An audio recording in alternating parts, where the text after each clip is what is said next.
Hi, it's Justine Benucci here, your business bestie, and today we are going to learn how to make a basic ear wire, and you're going to be able to manipulate different elements of this ear wire to create all different types of designs and styles that you can then customize for your own business.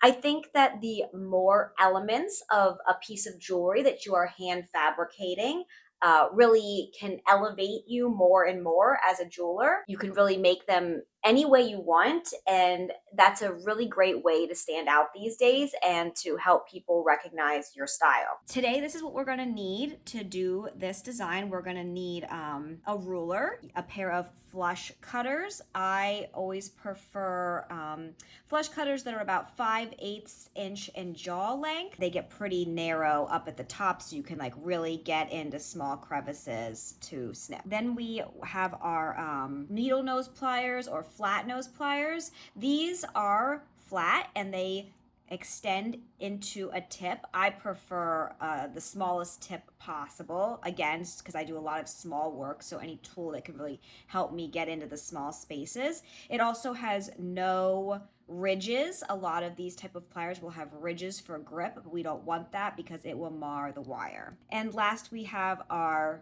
round nose plier, and these have each little element coming off of the plier is its own tapered round cylinder. And again, the diameter of mine are pretty small because I do a lot of small work. You can use a lot of different sizes though for this, and let's just, once you see what we're doing, you will be able to make some decisions on what the best size will be for you. We will also need any sort of file. This is just like a little baby file that I have, and a Sharpie or some sort of marking pen that works on metal. The last tool you're going to need is something round, and we're going to talk more about options later. I just want to point it out in the tool section. Probably the most professional tool would be the step bezel here, but you can also, the step mandrel, but you could also use like a regular mandrel from a set. You can use a pen of some sort. I just happen to really like the diameter of my awl that I use, so this is the tool that I often will gravitate towards. And then for our materials, we're just going to need 2 pieces of half hard round wire. I'm using sterling silver. You can also use gold, gold filled, brass, copper. I recommend it be 20 gauge, although some people do like to use 21 gauge. So once we cut our 2 pieces of wire that are 1.5 inch long, which I didn't show you, I didn't take the time to show you, I figured you could get that part on your own. We're going to make sure that one side of each of these pieces is completely flat on the top. So I usually just brace my hands against something and just give that a little file. So let's do that to our other one. These are now prepared for our work. First thing we're going to do is make the loop that you see at the bottom of the wire. And we want the loop to be the same on each ear wire. So this is why we have our Sharpie. When you're just beginning, it's really helpful to mark on your Sharpie where you're going to be making the loop. So somewhere around here for me is what I like. And then that way you can use that guide on both ear wires. So let's try that. So to make our loop, we are going to grab the flat edge that we just did on the ear wire between our round nose pliers, okay? And don't squeeze too hard because these are round and that's round, so you're gonna make flat spots if you do that. Just kind of gently grasp it. Now, I use my wrist to make this movement. I hold the wire in this hand with these 2 fingers while making a twisting movement with this hand. And see, I'm awkward. See how I'm twisted around. I'm twisted out. So I need to adjust my pliers because I've only gone part way and grab it again. And this is where that guide really helps because you can put it the exact same spot and I can finish my twist. Now, I know this might look funny at first because we're getting more of that, like, you know, the loop is not centered, but we don't want the loop to be centered like in certain designs. We're not ready for that yet. Now we're going to take the other piece and we're going to do the exact same thing. We're going to grab it gently at our mark. We're going to twist until we get that awkward arm, and we're going to bring our pliers back and twist again. And you're just making sure that that piece is flush against the rest of the wire.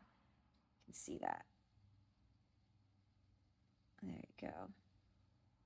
All right, are you guys feeling okay so far? We made the loops, and now we're going to finish the big part, the part that actually goes in your ears. So now it's time to talk about all of these round tools that I had laid out, because this is the point where we're going to make the part of the ear wire that actually goes through your ear. Now, I cut these 1.5 inch because I know that's what I need in length to use the tool that I will often use. So I would recommend trying to use something close to this size, or like mandrel size 6, or the second part of your step mandrel here, because when we want to make bigger ear wires, we're going to need to cut more metal, and we're going to talk about that in a second. We are going to chat about options shortly, but for this initial tutorial, we're just going to do what I call regular size.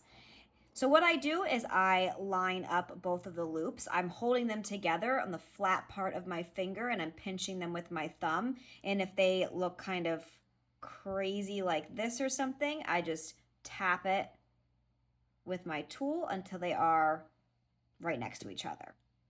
Then I'm going to take my round tool and put it right underneath. Now I usually leave, I let the loops hang over the side, because what I'm going to do is I'm going to grab those loops. That's going to help me bend this. I'm bending the metal. I'm pushing with my thumb while I'm holding this to bend this over the metal. And once I get about halfway, I'm still trying to kind of hold them in place so they don't like slide all over, which like really isn't that hard. Just kind of like press it with one of your fingers against the tool that you're using, and then just use both hands to push it the rest of the way closed. Okay, so you're looking like this, and then you can just pull them off. Now, a lot of times, you know, they get a little bent when you do this. So first I like to line them up by the loops again and snip if there's a longer end, because I want everything to be symmetrical. Okay, so now they look like this. And I'm going to do the last little step that makes them look professional and helps them to stay in your ear. I'm going to take my flat nose plier, and I'm going to go in, I don't know, somewhere between like 1/8 of an inch, maybe a little bit more, about right there. And then I'm just going to, with my wrist, just pull up a little bit to give it that slight bend. And you know, if there's any parts out of shape, this is an easy one. You know, you can just kind of hold it in your flat nose and just push it right into position. You can squish it shut a little bit. And then we're going to do the other one. You know, this might be a good idea to make, I didn't actually think about this to the second, but you could also make a mark on your flat nose pliers here when you're first starting, so that you know how far to go in to do your little bump. So they're the same. Because I think I just made that one longer. So let's go to the, oh yeah, here's a good little trick. If you made that in the wrong place, just put it in between your flat nose like that, and just give it a little squish. And now you're back to normal. So I'm going to bump that up, and there we go. Now they should be the same. So there we go. 2 ear wires, relatively matching. Squish that one in a little bit more. Now to use these, you can either affix things directly onto the loops, or if you need to open these loops, remember that you never open anything curved in metal like just straight open. You always want to open it to the side. So you would open this to the side, and then you can slip your, you know, your piece of, here we go. Here's a random piece of metal I got. Let me just slip it in there, and then you can close it back up, and then that's how you get your dangly earring. There you go. What do you think? Pretty easy, right? All right, we're gonna do it again, but we're going to add a little flair to it this time. This time we're going to cut wire that's each 2 inches long. Each piece is 2 inches. So here's our first piece at 2 inches. And then I'm going to just use the wire to measure itself. So here's our 2-inch pieces. And we're going to start exactly the same. So we want to flatten one of the edges of each of these wires. I usually do this on the edge of the table, but you wouldn't be able to see that. So we're going to do it a little in the air here. Okay.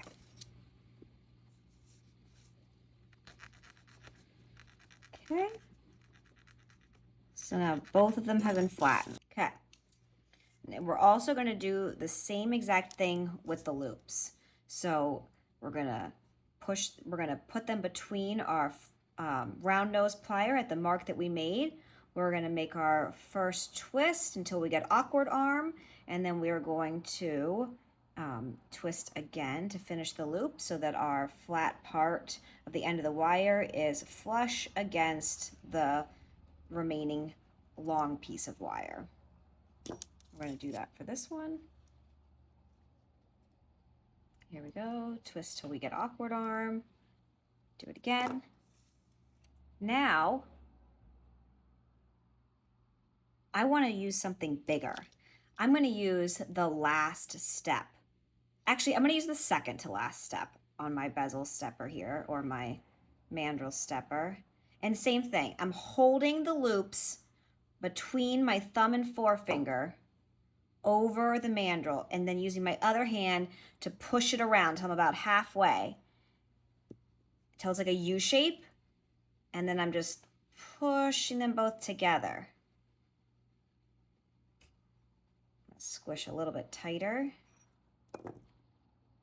And again, it often happens that these are like slightly different lengths at the end, so I always snip them. And I want these ear wires to be long. So I'm going to push them in a little bit. I just like them when they're a little more closed. I'm going to go right to my line on the pliers, pull that up.